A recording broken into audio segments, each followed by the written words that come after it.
వేణుంబాక విజయసాయిరెడ్డి ఈయన వ్యవహారంపై పెద్ద చర్చ నడుస్తోంది. రాజకీయాల నుంచి పూర్తిగా తప్పుకుంటున్నట్టు చేసిన ప్రకటన ఇప్పుడు సంచలనంగా మారింది. రాజకీయాల్లోకి రాకముందు ఆడిటర్గా వ్యాపారవేత్తలతో ప్రశంసలు అందుకున్న సాయిరెడ్డి వైఎస్ ఫ్యామిలీ ఆర్థిక లావాదేవీలని చక్కబెట్టారు. రాజారెడ్డి మొదలు జగన్ వరకు వైఎస్ ఫ్యామిలీలో 3 తరాలకు ఆయన తన ఆడిటింగ్ సేవలను అందించారు. అయితే రాజకీయాలకు పూర్తిగా గుడ్ బై చెప్పేసిన విజయసాయిరెడ్డి ఇక వ్యవసాయం చేసుకుంటానని ప్రకటించారు. ఇదిలా ఉంటే పాపాలన్నీ చేసి ఇప్పుడు తప్పుకుంటే సరిపోతుందా అంటూ టీడీపీ కౌంటర్ అటాక్ చేస్తోంది. మరికొంతమంది దోచుకున్నదంతా దోచుకొని ఇప్పుడు ఈ మాటలేలా అని, ఇంకొంతమంది ఇందులో జగన్ పెద్ద ప్లానే ఉండి ఉంటుందని రకరకాల విశ్లేషణలు తెరపైకొచ్చాయి.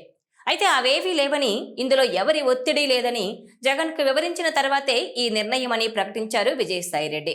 ఇదే సమయంలో రాజకీయాలకు దూరంగా ఉండాలని నిర్ణయించుకుని తన భవిష్యత్తు దృష్టంతా వ్యవసాయంపైనేనని వెల్లడించారు. ఈ నేపథ్యంలో విజయసాయిరెడ్డి గురించి కొన్ని ఆసక్తికర అంశాలు వెలుగులోకి వస్తున్నాయి. సాయిరెడ్డి ఏకంగా తనకున్న ఆస్తులన్నీ అమ్మేసుకుని మరీ పార్టీ కోసం కష్టపడ్డారట. ఇల్లు, ఆఫీసులు అన్నీ అమ్ముకున్నారని అంటున్నారు. చెన్నై కేంద్రంగా ఆడిటింగ్ వ్యవహారాలను సాగించిన సాయిరెడ్డి అక్కడే ఆయన ఇల్లు, కార్యాలయాలను ఏర్పాటు చేసుకున్నారు. అయితే ఆ తర్వాత పార్టీ కోసం ఆ ఇంటితో పాటు ఆఫీసును కూడా అమ్మేసుకున్నారట. అంటే పార్టీ కోసం సాయిరెడ్డి తన ఆడిటింగ్ వృత్తిని వదులుకొని చివరకు తన ఆస్తులను కూడా అమ్మేసుకున్నారని అంటున్నారు. ఈ విషయాన్ని డిప్యూటీ స్పీకర్ రఘురామకృష్ణంరాజే చెబుతున్నారు. సాయిరెడ్డి ఆస్తులను కొన్నవారే రఘురామకు ఈ విషయం చెప్పారట. రాజకీయంగా సాయిరెడ్డికి రఘురామ బద్ధ విరోధి. చాలాసార్లు వీరిద్దరూ ఒకరిపై మరొకరు దుమ్మెత్తి పోసుకున్నారు. అయితే సాయిరెడ్డి నిర్ణయం విన్న తర్వాత ఆశ్చర్యం వ్యక్తం చేసిన రఘురామ ఈ వివరాలు వెల్లడించారు. రాజకీయంగా సాయిరెడ్డితో తాను విభేదించి ఉండొచ్చు గాని ఆయనతో తనకేమీ వ్యక్తిగత కక్షలేమీ లేవన్నారాయన.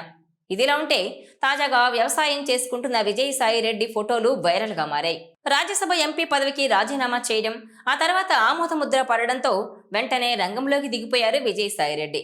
ఇక నుంచి తన భవిష్యత్ వ్యవసాయమే అని చెప్పినట్టుగానే వ్యవసాయ పనులు ప్రారంభించానని ఐఎమ్ హ్యాపీ అంటూ ట్వీట్ చేశారు ఆయన.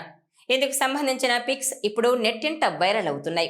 ఇందులో టీషర్టు, ట్రాక్ ప్యాంటు, షూ ధరించి టాప్లెస్ జీప్ లో మోడ్రన్ రైతు లుక్ లో దర్శనమిచ్చారు సాయిరెడ్డి. ఈ ఫోటోలను ఎక్స్ లో పోస్ట్ చేస్తూ నా ఉద్యాన పంటల కార్యకలాపాలను తాజాగా ప్రారంభించానని చెప్పడానికి ఎంతో సంతోషిస్తున్నానంటూ రాసుకొచ్చారు. దీంతో ఇప్పుడు విజయసాయిరెడ్డి వ్యవహార శైలి చర్చనీయాంశంగా మారింది. ఈ వీడియో మీకు నచ్చినట్లయితే please share, like and subscribe R24 Telugu.